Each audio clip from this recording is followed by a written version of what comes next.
E o ator Joseph Quinn revela que seu tocha humana perderá um traço muito característico do personagem nos quadrinhos. Depois do evento a gente conversa, segura aí.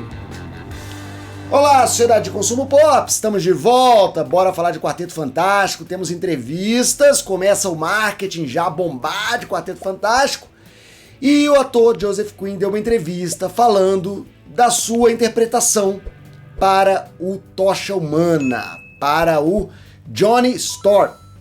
E ele diz que seu Johnny Storm não será um mulherengo, não será um cara que desvaloriza o sentimento do outro, vai ser um cara muito mais humano, muito mais sensível do que algumas versões dos quadrinhos e o que as pessoas estão esperando desse personagem, principalmente se comparando ao Tocha Humana, ao Johnny Storm, interpretado pelo Chris Evans, lá na versão de 2005 do Quarteto Fantástico, passando direto aí pelo Johnny Storm do Michael B. Jordan, que quase ninguém lembra como é que era mesmo.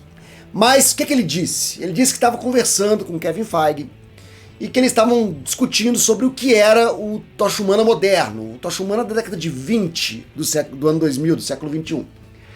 E ele disse o seguinte, que ele não acha que ser mulherengo, não ter sensibilidade com um sentimento alheio, seja algo sexy no momento que estamos vivendo.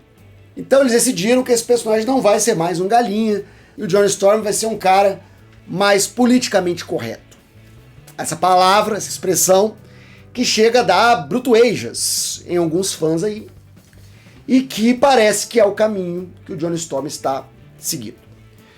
Bom, vamos falar duas coisas aqui. Primeiro, essa história aí de a sociedade mudou, os valores mudaram, a cultura muda, isso é verdade. Não dá para esperar que o personagem hoje tenha a mesma relação com os outros personagens que tinha em 2005. Não é a mesma coisa. O personagem tem que ser redesenhado para o momento que ele está sendo reapresentado, uma vez que nós temos um outro público. Eles não estão fazendo esse Quarteto Fantástico para passar em 2005, é para passar em 2025.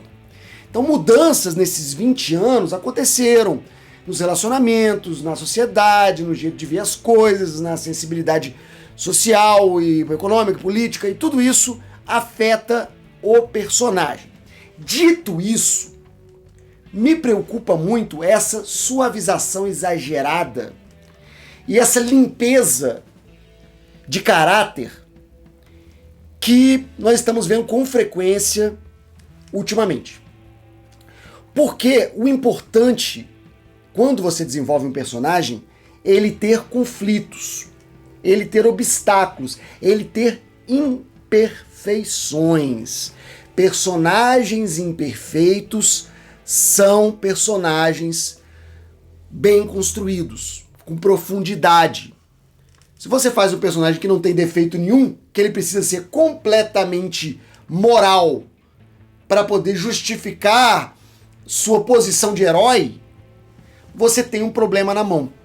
Você vai ter personagens frouxos, personagens superficiais e que não vão ser interessantes para o público.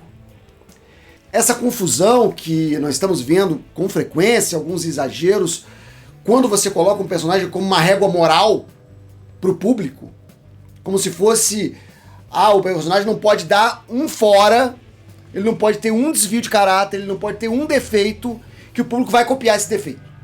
Vai achar que o cara é um modelo para se seguir. Não é bem assim. Não é bem assim que personagens são construídos em boas histórias. Não sou contra mudanças, não sou contra atualizações, eu acho que é um público diferente, os números mostram isso, a gente não tem nem 1 centímetro da quantidade de número e pesquisa que esses caras rodam antes de criar um roteiro. Tá tudo muito bem fundamentado, não tem nada assim, eu acho, não tem, porque é muito dinheiro envolvido. E a gente há de convir que existem pessoas interessadas em fazer mais dinheiro e não em fazer tipo. E às vezes, por desconhecimento do objetivo final, a gente acha realmente que eles estão fazendo tipo.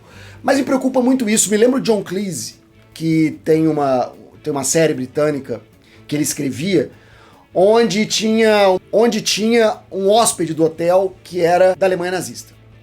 E esse episódio foi proibido na Inglaterra, ultimamente. E o John Cleese falou que isso é um absurdo, porque esses personagens estão lá justamente para apontar os erros e os defeitos desses personagens. E personagens com defeitos não criam um público com defeito. Pelo contrário, eles criam um público consciente. Eles criam um público que reflete e que melhora. Então acho eu que não é só o caso do Toshimana.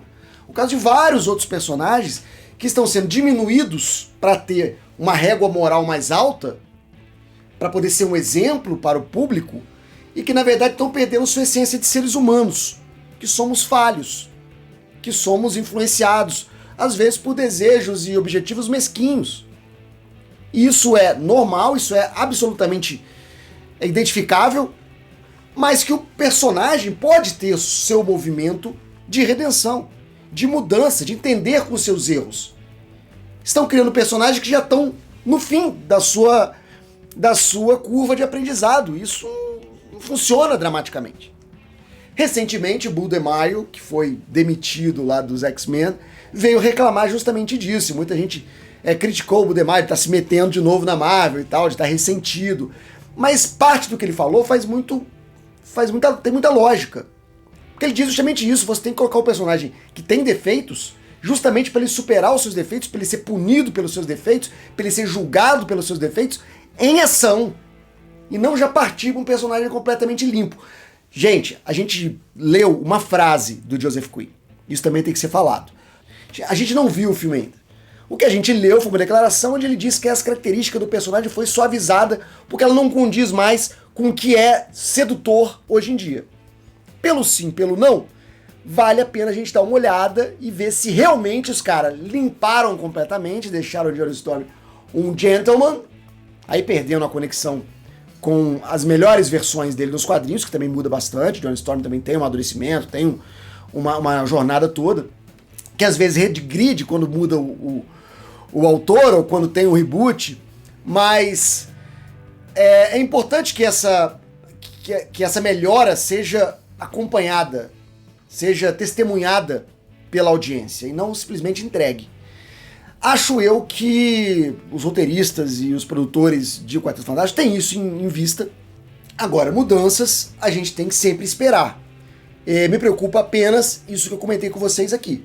O quanto essas mudanças, para tirar características negativas de um personagem, uma preocupação moral, acaba prejudicando a profundidade e o quanto a gente vai se importar, entender e torcer por esses personagens. Ou torcer contra, não faz mal. Então acho que heróis também têm seus pontos negativos, e eu acho que o maior exemplo de um personagem Marvel no cinema é o Homem de Ferro, que você vê isso no Tony Stark. Ele é um canalha que vai se desenvolvendo. No final todo mundo aceita que ele não é mais aquele Tony Stark que ele era no início.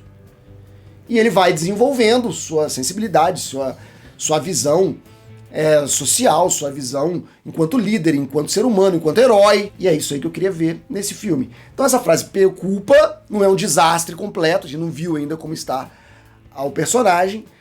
Também não é uma coisa que vai afetar o filme inteiro, vai ser só uma pena que essa característica não vai ser explorada futuramente. E é isso aí que eu queria conversar com vocês. O que você acha? Toshimana regenerado.